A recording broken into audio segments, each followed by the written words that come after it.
Voltamos aqui com o Nitro Talk. Hoje os titulares do programa não puderam vir. O Irapuã foi fazer um triatlon no sul e o Diógenes realizou até agora há pouco o Festival do Vinho lá em Guaratinguetá. Então comigo hoje um monte de convidados. Vamos começar com os 3 músicos que estão aqui nesse Power Trio que vocês ouviram ao vivo. Dinarte, obrigado pela sua presença aqui. Oi, eu que apresenta agradeço. A banda para mim. Edson Reis dos teclados, Marcelo Almeida batera e eu, Dinarte Lemes, baixo. Dinarte Lemes no baixo. Bom, queria agradecer a presença de vocês, é uma honra ter vocês aqui. E eu percebi que vocês estão fazendo um repertório diferente do que vocês tocam na noite, né? Atípico, bem atípico, né? Que a gente está fazendo. E a honra é muito mais nossa. Não, valeu, isso, muito obrigado, isso. Viu? Obrigado eu. E quem quiser contratar a banda de vocês, eu sei que vocês tocam sertanejo, country, baile. Telefone para contato, por favor. 012-9150-2521, para falar com o Marcelo Almeida. Tá bom, tá ótimo. Daqui a pouco vocês vão tocar mais para mim aí. Bom, pois não. Vamos para os assuntos de hoje, então. Eu apresento agora 2 professores da Unisal, Marcos Ronque e Diego Almeida, que já começa com a história de uma polêmica. Instalação de usinas termoelétricas aqui no Vale do Paraíba. Diego, vamos começar do começo. O que é uma usina termoelétrica? Bom, Kiko, a usina termoelétrica ela trabalha com a queima de combustíveis fósseis ou com a queima do lixo. Para gerar eletricidade? Sim. Tá. Ela causa essa polêmica pela questão dos poluentes que possam vir a sair dessas termoelétricas. Entendi. Então é uma usina elétrica que trabalha na base de combustão. E estão previstas aqui no Vale quantas? Até o momento 2 usinas. Uma de queima de lixo em São José dos Campos e a termoelétrica a gás em Canas. Tá, e eu estou sabendo que está tendo uma polêmica no sentido de que o governo quer instalar essas usinas, já fez a licitação, aliás, mas ambientalistas e outras pessoas são contra. Disseca essa polêmica, mostra os 2 lados, por favor, Diego. A posição dos ambientalistas é quanto o principal fator seria a dispersão dos poluentes, porque no laudo apresentado pela empresa não mostra a questão das 2 barreiras que seriam as serras, onde não passaria o ar, que não dispersaria essa poluição, ou seja, elas gerariam uma poluição que cairia sobre o próprio vale. Então, esse é o problema maior na questão ambiental. Esse é o problema. Agora, do outro lado, a gente teria mais uma fonte de energia, que não é exclusivamente para o vale, porque ela entra no sistema, né? O sistema é integrado, e já houve a licitação, já está, eu acho que da parte burocrática está nos finalmente, né?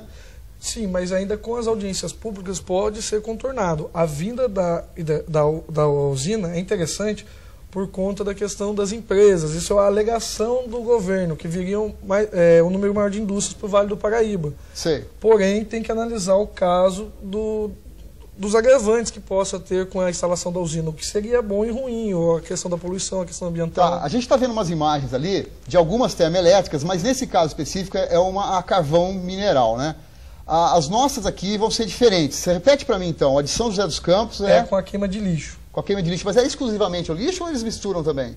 Então, o funcionamento técnico dela... Tá certo, porque você não é engenheiro, você é professor de história, inclusive, isso, né? Bom, e a de Canas, que Canas é um município entre Lorena e Cachoeira Paulista. Isso, a de Canas seria gás por questões assim, porque a tubulação de gás natural passa próximo a Canas. A questão do rio, que eles precisam da água para o resfriamento e também para a geração do vapor, para poder trabalhar a usina. E isso é os fatores que estão levando à instalação da usina no município. E vocês que têm... você faz parte também do Instituto de Estudos Vale Paraibanos e tal. Vocês estão monitorando algum movimento contrário a isso? Então, o Instituto de Estudos Vale Paraibano, ele apresentou a posição dele, que seria contrária e a favor do Coman, que é um órgão municipal, que é mais técnico. Então, o IEV está dando apoio ao Coman. O que o Coman for colocar, o IEV estará apoiando. Esse Coman é de Lorena, que é um município vizinho, vai estar a menos de 10 quilômetros, eu acho, dessa usina.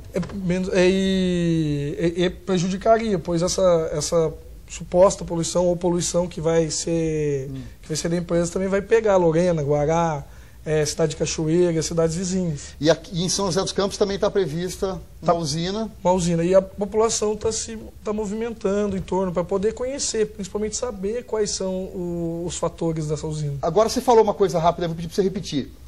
Vai haver audiências públicas ainda sobre essa instalação, Sim, essas instalações? Já houve o pedido, eles estão esperando a autorização do órgão estadual, do Conselho Estadual de Meio Ambiente, para poder estar acontecendo essas audiências. A última que ocorreu foi em Lorena e agora tem previstas em outras cidades da região, como Cachoeira Paulista, por exemplo. A gente está vendo as imagens, então, um modelo de usina termoelétrica, mas eu repito, essa é uma usina termoelétrica a carvão, que é diferente das que estão previstas para o Vale, né? Porque uma em São José dos Campos seria com lixo e a de Canas movida a gás natural. Então, eu acho que as imagens valem porque elas mostram a usina lá. A gente pode ver a planta da usina agora independente do combustível, né? E outra coisa importante é que parece que ela devolve a água quente pro rio. Isso. Fecha para mim, então. A gente fala da água, então, e terminamos, então. Então, a questão da água pode alterar a temperatura, vai subir em alguns graus, de 1 a 4 graus, e pode dar problemas com a questão ambiental, a questão das propriedades naturais da água vão ser afetadas, e com isso a biota do rio vai sofrer. Então, obrigado por enquanto, valeu para a gente saber, então, o que está acontecendo nesse processo e inclusive vai haver audiências públicas nessas duas cidades. Essa semana também muita gente mandou mensagens para o programa, com sugestões e críticas. Dê sua opinião também pelo meu e-mail direto, kikoissa@hotmail.com, e por nossa página no Facebook, que está lá no www.facebook.com/nitrotalk. Bem, sexta-feira agora, o México e o mundo se chocaram com um ataque terrorista. O crime organizado, mais especificamente os fabricantes e traficantes de drogas, atacaram um cassino na cidade de Monterrey. Foi um ataque bárbaro, aliás, como todo ataque terrorista sempre é. Dessa vez, incendiaram o Cassino Royale de Monterrey, e no mínimo 53 pessoas morreram queimadas lá dentro. Isso mostra que o crime organizado, quando se instala, confronta o Estado e a sociedade. Então eu vou aproveitar o Diego e o Marcos aqui, e eu acho que isso deve servir de lição para o Brasil, que eu acho que a gente está muito tolerante com o crime, né?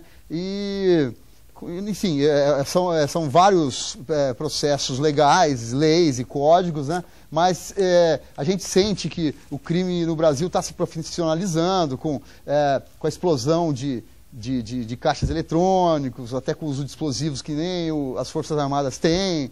Eu queria que vocês viram esse ataque terrorista de sexta-feira, né? E o que você acha, Diego? Eu acho que o Brasil tem que tirar lição. A nossa tese é de que quando o crime organizado chega num grau de profissionalismo e de presença como é no México, no norte do México principalmente, é difícil do Estado e a sociedade combaterem, né? Sim, mas tem que ter uma ação mais efetiva, tanto da polícia quanto de um pensamento da política. Como administrar isso, como trabalhar a questão dessa organização que o crime está tendo e vem crescendo, e assustadoramente, porque a cada dia que você liga a televisão são centenas de crimes ocorrendo. Então acho que tem que ter uma ação mais efetiva, tanto da polícia quanto dos nossos políticos, dos administradores do nosso país. O Marcos, a gente está vendo as imagens ali, gravadas minutos depois do incêndio, né? E foi à luz do dia, numa avenida movimentada lá de Monterrey, e um ataque terrorista até diferente, com incêndio e com muitas vítimas, né?